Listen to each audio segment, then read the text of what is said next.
ગુરુ માતા સુદીક્ષાજી સાત સંગાતજી પ્રેમથી બોલજો ધન્ય નિરાકારજી।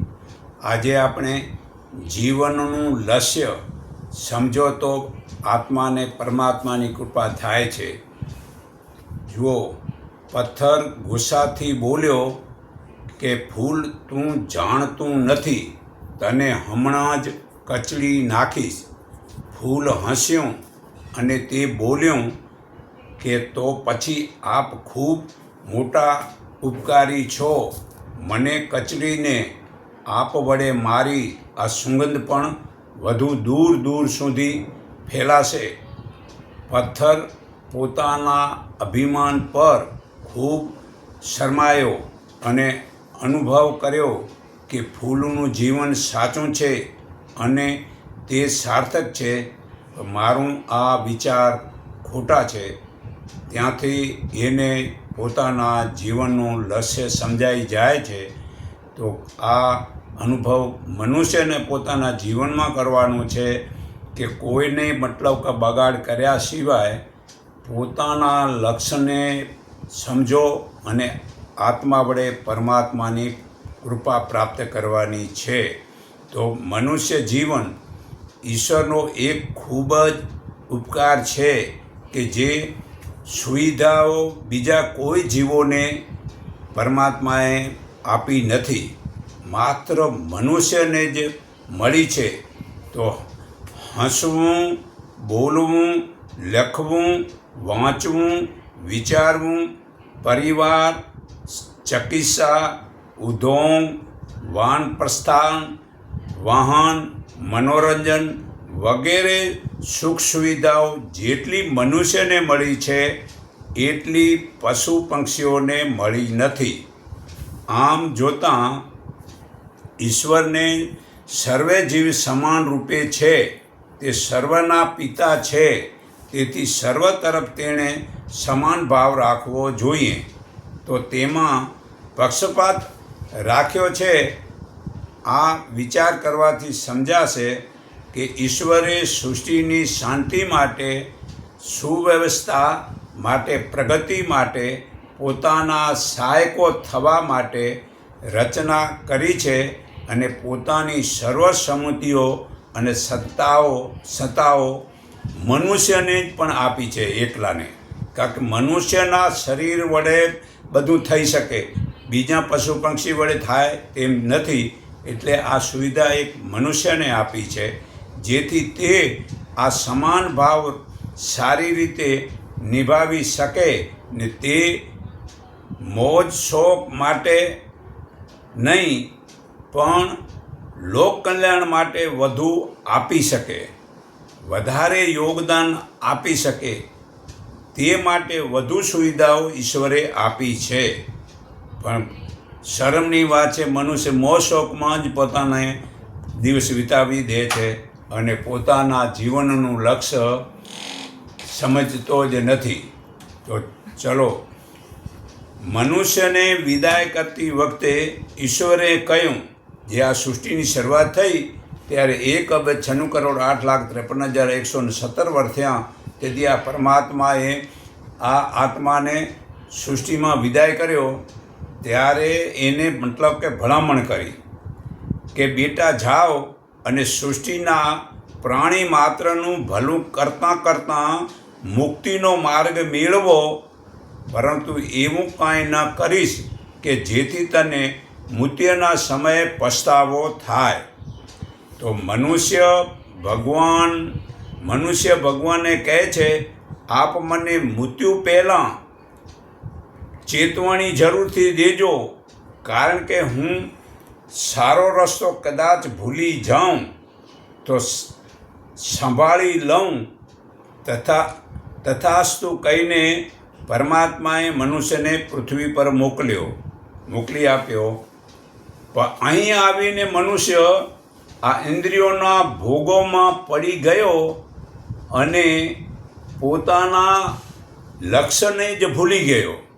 એ ઇન્દ્રિયોના લેલૂટમાં મતલબ કે પોતાનું જે છે આત્માને પરમાત્મા પર જવાનું સાવ ભૂલી ગયો। જેમ તેમ આયુષ્ય પૂરું થયું કર્મો પ્રમાણે યમદૂતો તેને નરકમાં લઈ ચાલ્યા તો એણે પરમાત્માને ફરિયાદ કરી કે આપે મને મૃત્યુ પહેલાં ચેતવણી કેમ નથી આપી? તો પરમાત્મા હસ્યા અને બોલ્યા, અરે પહેલાં તારા હાથ કપાવા લાગ્યા, આમ ધ્રુજારી હાથ ધ્રુજતા હતા, એ તમને સમજણ ન પડી? આ પહેલી ચેતવણી હતી. પછી બીજી ચેતવણી મેં તને આપી, તારા દાંત પડી ગયા, તને ખાવામાં તકલીફ થારી, સમજણ ન પડી? આ બીજી ચેતવણી દીધી. પછી ત્રીજી ચેતવણીએ તારી આંખોમાં ઓછું દેખાવા માંડ્યું, આ ચશ્મા પહેરવા માંડ્યો, તને સમજણ ન પડી કે આ ચેતવણી છે. પછી ચોથી ચેતવણી મેં દીધી, આ વાળ સફેદ થઈ ગયા, આ જોતો નથી બધા ધોળા થઈ ગયા. આ બધી ચેતવણી આપવા છતાં પણ તું ન સમજી શક્યો તો એમાં મારો શું દોષ છે? તે જીવનનો લક્ષ્ય સમજ્યો જ નથી, આટલી ચેતવણી દીધા છતાં. તો હવે જે રીતે સૃષ્ટિનો સર્વ પ્રાણી શરીરને નિભાવની સામાન્ય સુવિધાની વસ્તુથી સંતોષ રાખે છે, તે જ રીતે મનુષ્ય પણ સંતોષ રાખવો જોઈએ. આ પશુ પંક્ષીને જેવું ખાવાનું, જેવું પીવાનું, જેવું રહેવાનું મળે હોય એમાં એ સંતોષ માની લે રહ્યા. ને તને આટલી બધી મતલબ કે મુખે બનાવીને તને સંતોષ થતો જ નથી. ને આ તમોગુણીના ખોટા ઉપયોગ અને રજોગુણીના ખોટા ઉપયોગમાં આ તમોગુણીના આહાર વડે ખોટા મતલબ શરીરના રોગ થાય રહ્યા અને રજોગુણી વડે મતલબ મોહ શોખથી રોગ થાય રહ્યા. તો આ મતલબ કે છોડી અહંકાર, વેર, ઈચ્છાના કરવું જોઈએ કે આપણે ઈશ્વરના સાચા ઉદ્દેશને ભૂલી ગયા છીએ અને લાખો યોનિઓમાં ફર્યા પછી લાંબા સમય પછી એક આ મનુષ્ય અવસર મળ્યો છે, તેને આળસમાં જ બગાડી દીધો છે. તો આ સિદ્ધિ કેમ થાય?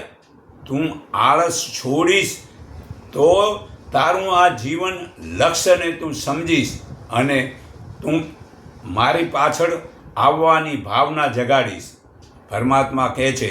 તો જુઓ, જ્યાં હવે લાભ અને નુકસાનને સારી રીતે જાણીએ છતાં આપણને મનુષ્ય જીવન જીવવા કિંમતી અવસર લાભ ઉઠાવવાની વાત કેમ સમજાતી નથી? આવું મનુષ્યનું કિંમતીમાં કિંમતી શરીર મળ્યું હોય, એનું જીવન મળ્યું હોય, એનો લાભ આપણે ઉઠાવવાની વાત જ સમજતા જ નથી અને તેને એમ જ વ્યર્થ આ કર્મકાંડમાં ગુમાવી દઈએ છીએ, આ જળ મૂર્તિને પૂજવામાં. એનામાં શું તારે લાભ થાય રહ્યો? એ મૂર્તિ શું જાડી થાય રહ્યું કે તને કોઈ ફાયદો થાય રહ્યો? કાંઈ થતું નથી. તો તું એમાં જ સમજી દો કે મને લાભ થાય રહ્યો, લાભ થતો જ નથી અને એમાં જ તું રહ્યો રહો. તો આ મનુષ્ય જીવન ખોટો ઉપયોગ કરવાથી, જુદા જુદા પાપોથી તે ભવિષ્યમાં ભોગવા પડશે. જે જીવનનું સારા વર્તન કરે છે, જે નિભાવનું મળ્યું છે, તેમાં પોતાને પવિત્ર બનાવી ચાલ્યા જાય છે. મનુષ્ય પાછલા જન્મોમાં કષ્ટોને યાદ કરતો રોતો રોતો જ આવે છે અને પછી ભવિષ્યના અજ્ઞાનના કારણે પાછો રોતો રોતો જ જાય છે. શું આને મનુષ્ય કહેવાય? જે મનુષ્ય તો વેર, ઈર્ષા, અભિમાનથી રહિત થઈ ને ફરી જન્મે છે. તો જીવનનો લક્ષ્યને સમજો અને આત્મા વડે પરમાત્માને પ્રાપ્ત કરો. તો એક ડૉક્ટર ધર્મ કર્મને માનતો ન હતો, પોતાના ધર્મના કર્મને ડૉક્ટર માનતો નહોતા, પરંતુ તેમની પત્ની ખૂબ જ શીલવાન અને ધર્મને જાણતી હતી. ડૉક્ટર કહેતા કે હું હજારો માણસને બચાવું છું, ભગવાન આવીને કેમ બચાવતા નથી? તો પત્ની ત્યારે તો કશું જ ન બોલી, મૌન રહી. પરંતુ થોડાક દિવસો પછી ડૉક્ટરના વાળ સફેદ થયા, દાંત પડી ગયા આંખોમાં ચશ્મા આવી ગયા, જે કાને સંભાળવાનું ઓછું થઈ ગયું, ત્યારે તેણે કહ્યું, પોતાની પત્નીએ કહ્યું કે ડૉક્ટર સાહેબ, હવે આપના આ વાળ કાળા કરો, નવા દાંત લગાવો, નવા મતલબ કે આ ચશ્મા ઉતારીને આંખું નવી બનાવો. આ કાનમાં મતલબ સંભળાતું નથી, તે કાન સારા હતા, કરી જુઓ. તે કશુંએ જવાબ આપ્યો નહીં. ડૉક્ટરે કશું પણ બોલ્યા નહીં. તે જ્ઞાન પરમાત્માના જીવનમાં ઉતર્યું જ ન શકે. તેને પોતાના મનમાં અભિમાન આવે અને એ વિચાર કરે કે હું આ બધાને જીવાડું છું. તું જીવાડ્યાવાળો નથી. આ પરમાત્માની પ્રેરણાથી તારા વડે એના સારા કાર્ય થયા છે, તારાથી થયા નથી. તું કાઢી નાખા તારા મગજમાં તે કે મેં હજારો માણસને સારા કર્યા, પરમાત્માની કૃપાથી તારા વડે કરાયા, પણ તે કર્યા નથી. તો આવું અભિમાન છોડી દે. જે અભિમાન છોડે અને જ્ઞાન પરમાત્માનું જીવનમાં ઉતારી ન શકે તેનો કોઈ પણ અર્થ નથી. તો જીવનનો લક્ષ્ય સમજો, તે બરાબર સમજ્યો છે ને જીવનનો લક્ષ્ય સમજે એ જ આત્મા પરમાત્માને પ્રાપ્ત કરી શકે છે. તો બ્રહ્મ જ્ઞાન મેળવીને જ્ઞાની કહેવાઈએ એ તો સારી વાત છે, પરંતુ જીવનમાં ઉપયોગ કરતાં શીખીએ અને પોતાના ચેતન આત્માને જાણી તેના કર્તવ્યને વાતને જીવનમાં ઉતારી તે પ્રમાણે ફરજ મુજબનું બરાબર કરીએ તો જ આ સમાન ભાવે જોઈ ના શકે. તો મનુષ્ય શરીર હોવા છતાં પણ તેણે નર પશુ અને નર પિશાચ જેવું ખોટું જીવન જીવવું પડશે. આત્માને ભૂલવાવાળા ગમે ત્યાં ભટકે છે.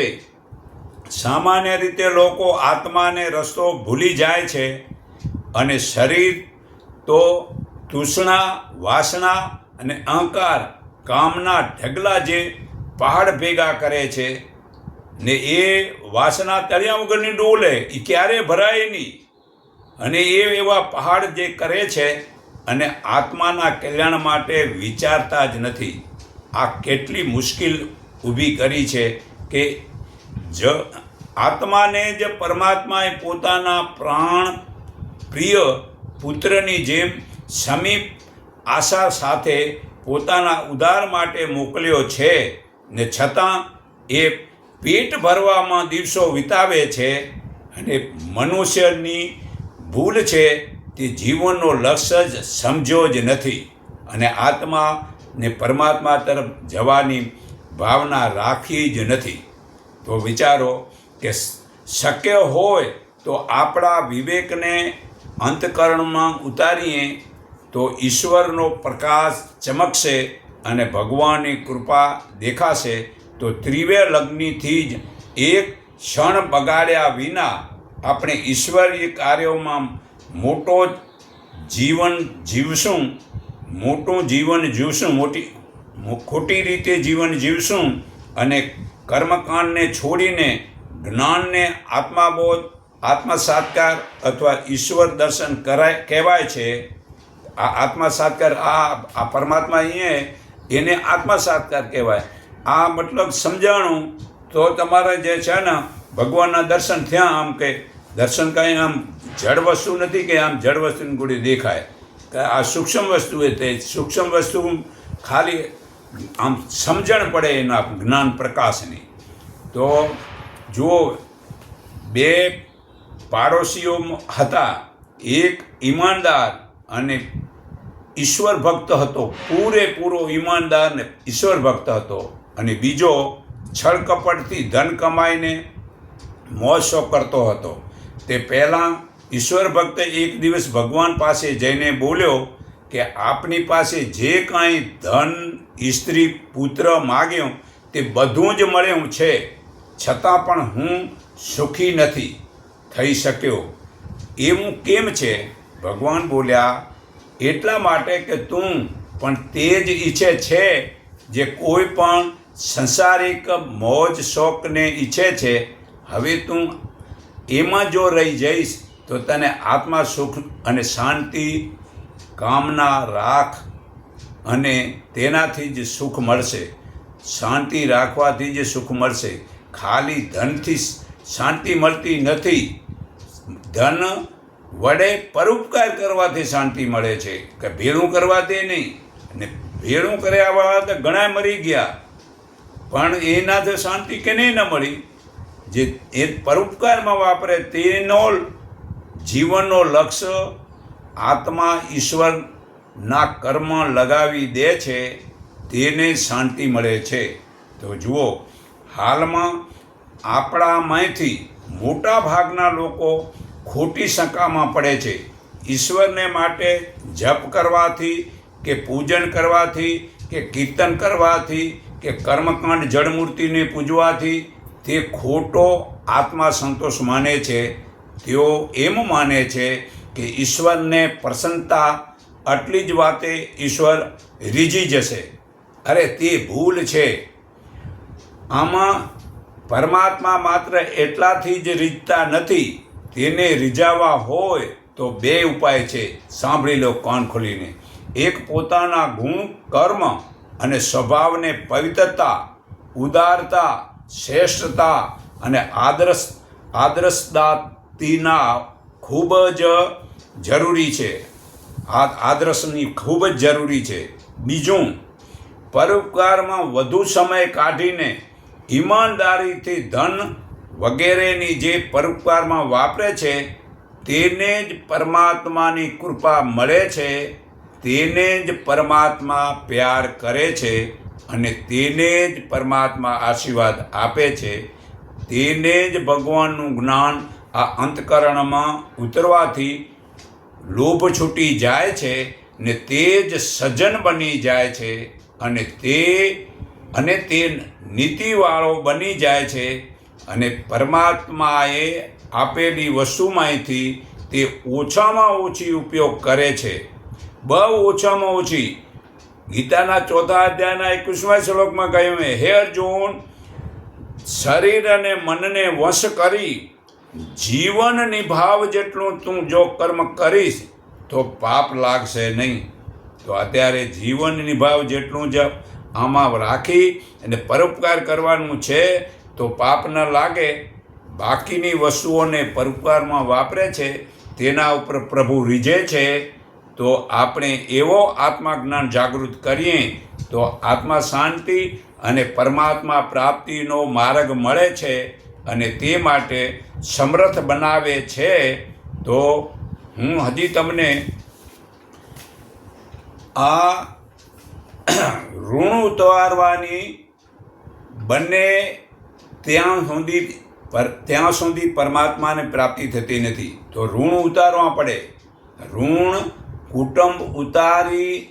કુટુંબના ઉતારીને કોઈને સાધુ થવું હોય તો પછી થવાનું.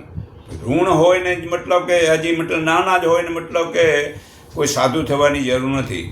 તો લેણ દેણ ઋણ ચૂકવ્યા વિના કેટલાક ઉતાવળા સાધકો પોતાની સાધનામાં આગળ વધવાના વિચારથી પોતાના કુટુંબીઓના તેના શરીરના લેણ દેણ ઋણ ઉતાર્યા વિના તે કુટુંબીઓને તરછોડી દે છે અને એવો સારો સંસારની બહાર આત્મજ્ઞાનીને શોધવા માટે ફાંફા મારે છે. પરિણામે તેમને સાચા આત્મજ્ઞાની મળતા જ નથી. જ્યાં સુધી તેણે જે તરછોડી દીધેલા શરીરવાળાઓના શરીર વડેનું ઋણ ચૂકવ્યું જ નથી, ત્યાં સુધી બહાર તો તેને તિરસ્કારી બીજા અજ્ઞાની તેમને વેતરું કરાવનારા જ મળે છે. અરે આટલું વેતરું જો ઘરમાં કર્યું હોત તો કદી ભલું થઈ ગયું હોત. તો બહાર તો તમને તે વેતરણ કર્યાવાળા મળે છે અને પોતાનું ઋણ ઉતારવા તો પાછા તેને બીજો જન્મ ઋણ ઉતારવા લેવો પડે છે. પછી હરુભર મહાનો મળે એવું નથી. પછી ગમે તે એના મતલબ કે કોઈ બી બળદ કે ગમે તે થઈને પણ એને ઋણ ઉતારવા હામલાને મદદ કરવી જ પડે છે. તો આવો મનુષ્ય અવતાર મળ્યો હોય તો બહારના ગુરુ જે શિષ્ય વડે સેવા કરાવે છે તે માટે તેને ફરી જન્મવું પડે છે. જે બહાર જેટલું વેતરું તે ધુતારાઓની પાછળ કર્યું એટલું જ વેતરું જો પોતાના ઘરમાં જ રહીને કર્યું હોત તો ઋણથી મુક્ત આપનાર પરમાત્મા સામેથી મોકલાવે છે. પરમાત્મા સામેથી મોકલાવે છે. અમારી જેમ જે શ્રી રજનીકાંતભાઈને બ્રહ્મજ્ઞાન આપ્યું, કારણ કે આપણે જો એવી ભાવના થાય પોતાના કુટુંબનું ઋણ ઉતારીએ તો ઋણ ઉતાર્યા પછી પરમાત્માની એવી ભાવના થાય ઓટોમેટિક જ્ઞાની પુરુષ આપણે ઘેર મોકલાવે અને એ ઘેર મોકલાવીને આત્માને પરમાત્માનું જ્ઞાન આવે. તો હું આત્મા જ્ઞાન લેવા માટે ગયો નહોતો, પણ ભગવાનની પ્રેરણાથી પોતાના કુટુંબનું ઋણ ઉતારી અને પછી ભગવાનની આ પ્રાર્થના કરી તે મારી આ પ્રાર્થના સાંભળી અને પરમાત્માએ શ્રી રજનીકાંતભાઈને મોકલાવ્યા અને એ રજનીકાંતભાઈએ મને આત્મા જ્ઞાન બ્રહ્મ જ્ઞાન આપ્યું. તેમજ દરેક લોકો પોતાના ઘરમાં રહીને આત્મા જ્ઞાન મળી જાય છે, પણ પોતાના ફરજના પહેલાં ઋણ ઉતારી અને પછી તમે પ્રાર્થના કરો તો પરમાત્મા સાંભળે છે અને તે જ્ઞાની પુરુષને મોકલે છે. તો કારણ કે પરમાત્મા સર્વે લોકોને પોતાના શરીરના ઋણ ઉતારવા મોકલે છે. તે ઋણ ઉતરે ત્યારે આત્મા જ્ઞાન થાય છે. તો લોકેશણા, વિતેષણા, પુતેષણા આ ત્રણેય એસણાઓ છોડવી પડે છે. એક અંધારા ઓરડામાં જ્યારે દીવો કરવાથી અંધારું ચાલ્યું જાય છે. આ લોકેશણા, વિતેષણા, પુતેષણાનો અર્થ શું થાય ઘણાને એ પણ ખબર ન હોય. ધન વડે બીજે જ્યાં ત્યાં પૈસા ચડાવે, આમ બોર્ડ લગાડે, તકતીઓ લગાડે અને વાહના વખાણ થાય, આને લોકેશણા, વિતેષણા અને પુતેષણા કહેવાય. આવા લોકેશણા, વિતેષણા, પુતેષણાના પાખંડ છોડી દો અને આ એક અંધારા ઓરડામાં જ્યારે દીવો કરવાથી તે અંધારું ચાલ્યું જાય છે, છતાં દીવામાં વારવાર ઘી પૂરવાની કાળજી રાખવી પડે છે. તેવી જ રીતે આપણા આ ત્રણ ગુણ, સતોગુણ, રજોગુણ અને તમોગુણ, આ 5 વિષયો શબ્દ, સ્પર્શ, રૂપ, રસ અને ગંધના શોક અને 6 શત્રુ જે કામ, ક્રોધ, લોભ, મોહ, હિંસા, વેર રહેલાનું અજ્ઞાનનું જે અંધારું છે તે માટે જ્ઞાનના દીવા વડે તે અજ્ઞાનથી ઉત્પાદન થતાં આ અંધકારને દૂર કરવું પડે છે. તો જ એ ગીતા અધ્યાય 10 શ્લોક 11માં પુરાવો છે. તો પરમાત્માના જ્ઞાનરૂપી દીવા વડે અજ્ઞાન તથા અંધકારનો નાશ કરે છે અને જે આ લોકેશણા, વિતેષણા અને પિતેષણાના જે વાવાના વખાણ છૂટે છે. પણ જો તે આત્મા જ્ઞાનને ભૂલી જવાથી તો જીવન ભરમાં કે દેહ ભાવમાં ગબડી પડવું પડે છે. આ જીવ ભાવમાં આ આપણા આત્મા પાક જ્ઞાન થાય તો પાકું થાય કે આ મારે નથી ખાવું, આ નથી જોવું, નથી પીવું, નથી સાંભળવું. આ આત્મા ભાવ છે. પણ જીવ ભાવ થાય ને ના આ તમારે ખાવું છે, આ જોવું છે, આ પીવું છે, તો આ જીવ ભાવમાં કે આત્મા ભાવમાં આમ ગબડી પડાય છે. તો આ નાશ પામેલું બધું જ આપણું આ આત્મા જ્ઞાન આ અંધકારમાં ખાડામાં નાખી દે છે અને આપણી બધી જ મહેનત ઉપરથી પાણી ફરી જાય છે. તો આત્મા જ્ઞાન થયા પછી જો સાધક તું જીવ ભાવ કે દેહ ભાવમાં જે ગબડી પડ્યો હોઈશ તો તેનું કારણ આ 3 એસણા છે. પહેલાં જે મેં કહ્યું ને કે એ 3 એસણા છે. એક પુત્રેષણા એટલે વાહના વખાણ, પુત્રેષણા એટલે વાહ મારા વખાણ કેમ થાય હું કરું, અરે એમાં તને શું ફાયદો થવાનો હોય. બીજું લોકેશણા એટલે અને પુતેષણા એટલે વાસના, પુત્રેષણા એટલે વાસના. જેટલું મતલબ કે વાસના છે કુટુંબ પ્રત્યેની, એ વાસના જ્યાં સુધી કુટુંબ પ્રત્યેની છૂટે નહીં ત્યાં સુધી ખરેખર આત્માનું જ્ઞાન થતું નથી. બીજું લોકેશણા એટલે વાહ મારા કેમ વખાણ થાય, એ વખાણની જ્યાં સુધી આ જીવભાવમાં મતલબ કે આશા છે ત્યાં સુધી આત્મા પરમાત્માનું જ્ઞાન થતું નથી. ત્રીજી વિતેષણા એટલે ધન. જ્યાં સુધી ધન કમાવાની જ મતલબ ભાવના છે, ધનના વડે જ મોજશોખ કરવા છે, ત્યાં સુધી આત્માને પરમાત્મા પ્રત્યેની ભાવના જાગવાની જ નથી. તો માટે દરેક સમયે આ ત્રણેય એસણાથી ચેતવાનું છે. બાકી કેટલાક પરમાત્માની અંદર અને બહાર સામે ઊભા રહેવા છતાં તેમનું હરામખોર આ શરીર તેમને ક્યારેક શરીર ભાવમાં ગબડાવી નાખે છે, અરે નીચે નાખી દે છે.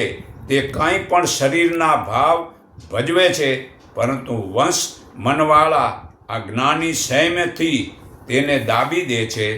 સંપૂર્ણ સંયમમાં તે જ રહી શકે છે જેને ત્રણેયમાં જે લોકેશણા એટલે વાવાનું વખાણનું ભૂત વળગ્યું જ નથી, જેને બહારના ચાળા લટકા નાચીને જે ખાવું પીવું જોવું સાંભળવું વગેરેના મોજશોખ કરતો જ નથી ને વધુમાં વધુ એકાંતમાં રહી પરમાત્મા માટેનું જ્ઞાન માટે લખે વાંચે છે કે પરમાત્માના ધ્યાનમાં રહે છે, તે પ્રભુનો આનંદ લૂંટે છે. તો હવે ખરેખર આ જગતમાં લગ્ન પ્રતિજ્ઞા પતિ પત્ની સાંભળે ને તો જ આ ઝઘડો ન થાય અને આત્મા વડે પરમાત્માની પ્રાપ્તિ કરી શકે છે. તો જુઓ, લગ્ન પ્રતિજ્ઞાની સપ્ત પગથિયાં જે પતિ પત્ની જીવનમાં ઉતારે છે તેના જીવનમાં ક્યારે પણ મતભેદના ઝઘડા થતા જ નથી. વર અને કન્યા અગ્નિને દેવ સમજીને અગ્નિના ચારે તરફ 4 પ્રદક્ષિણા ફર્યા પછી કન્યા વરને પોતાનો પતિ દેવ માને છે અને વર તે કન્યાને દેવી માને છે. ત્યારે પત્ની પ્રથમ પગલું ભરીને વરને કહે છે, હે સ્વામીનાથ, મારા પુણ્યથી ભગવાને મારા માટે આપની પ્રાપ્તિ કરાવી આપી છે, તેથી હું આજે આ સૌભાગ્ય પ્રાપ્તિ થઈ છું. બીજા પગથિયે જે આપ હોમ હવન યજ્ઞ વગેરે ધાર્મિક કાર્યો કરશો તેમાં હું તમોને જરૂરથી સહાયક થઈશ અને આપણે ધર્મ અર્થ કામ અને મોક્ષ એટલે સુખ ઉપયોગીના લાગતા અનેક કર્મોમાં હું મદદરૂપ થઈશ. ત્રીજે પ્રતિજ્ઞાએ કન્યા કહે છે કે હે સ્વામીનાથ, આપને ત્યાં વૃદ્ધ વડીલો કુટુંબીજનોનું હું આદર સન્માન અને સત્કાર કરીશ. મને જે કાંઈ ઘરની હાલત મુજબ ખાવા પીવા પહેરવા ઓઢવા મળશે તેમાં હું સંતોષમાં રહીશ. અને ચોથી પ્રતિજ્ઞામાં કન્યા કહે છે કે હે પતિદેવ, આપ મને હું આપને 4 પ્રકારના ભોજન સમયસર બનાવી આપીશ.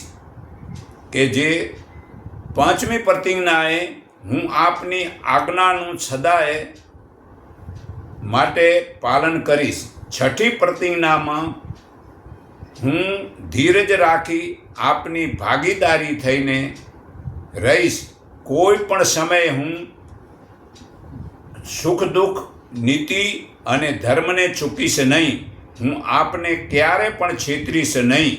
સાતમી પ્રતિજ્ઞામાં કહે છે કન્યા, આજે અહીં દેવ બ્રાહ્મણ અગ્નિ તેમજ તમારા પક્ષના કે મારા પક્ષના સર્વે વડીલો નાના મોટાની સાક્ષીમાં આજે આપ મારા પતિ થયા છો અને મેં મારો દેહ આપને અર્પણ કરેલો છે. ત્યારે તે 7 પ્રતિજ્ઞાના જવાબમાં વરરાજા પણ કહે છે કે તું હંમેશા મારા સુખમાં અને દુઃખમાં પોતાનું કર્તવ્યનું ધર્મ જો પાલન કરીશ તો હું પણ તારી સર્વે પ્રકારની વિવેકી ઈચ્છાઓ પૂરી કરવા માટે હું તન મન ધન ને સમય વડે હંમેશા તારી જોડે બંધાયેલો છું. તો ખરેખર જ્યાં સુધી આપણે આ આત્માને જીવન જીવવાનો લક્ષ્ય સમજતા નથી ત્યાં સુધી આપણે આત્મા વડે આપણા આત્માને પરમાત્મા પર તે જવાનો ભાવ જાગતો નથી. તો આપણે આપણા આત્માને પરમાત્મા પર તે જવા માટેના લક્ષ્ય માટે મેં આ તમને વિડીયો દ્વારા ઘણું સમજણ આપી. તો છતાં હજી તમને આ બીજા વિડીયોમાં આપશું. બસ સર્વેના હૃદયમાં રહેલા પરમાત્માને હું મારા હૃદય ભાવથી નમન કરું છું. એકને માનો, એકને ઓળખો, એક સંગઠીન થાવ, એટલું કહી મારી વાણી વિરામું છું.